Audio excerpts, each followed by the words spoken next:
नमस्कार दोस्तों। आज हम लाए हैं हाथी और रस्सी की कहानी।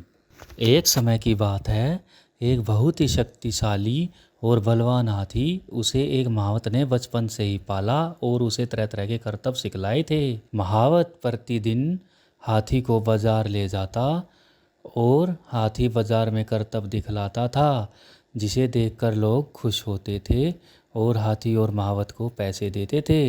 इसी पैसे को महावत एकत्र करके अपना पालन पोषण करता था। घर जाने के पश्चात महावत हाथी को एक पतली रस्सी से बांध देता था। लोगों को यह बात बड़ी अजीब सी लगती थी कि इतना हट्टा कट्टा हाथी इतनी पतली सी रस्सी से कैसे बंधा हुआ था।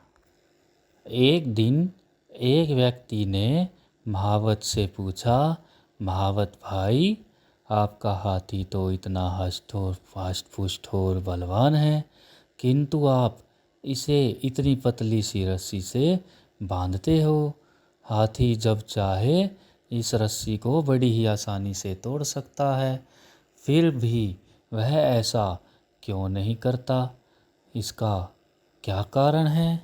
उस व्यक्ति की बात सुनकर महावत बोला, कई साल पहले जब मैं हाथी को जंगल से लेकर आया था, तब हाथी छोटा था। तब मैं इसे इसी तरह की पतली सी रस्सी से बांधा करता था। उस समय हाथी बहुत छोटा था और उसने कई बार इस रस्सी को तोड़ने का प्रयास किया, किंतु बचपन में वह इसे नहीं तोड़ सका।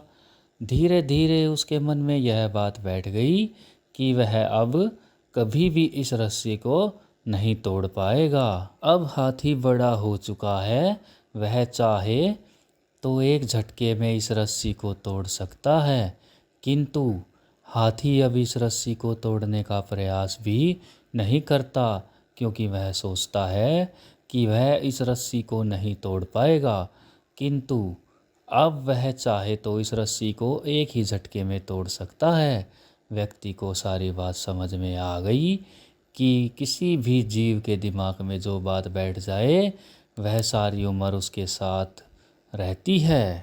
तो दोस्तों, इस कहानी से हमें यह शिक्षा मिलती है कि जो बात बचपन में हमारे दिलो दिमाग में बैठ जाती है वह सारी उम्र साथ रहती है। इसलिए बच्चों को बचपन में अच्छी सीख देनी चाहिए ताकि वह सारी उम्र उस पर अमल कर सकें। धन्यवाद।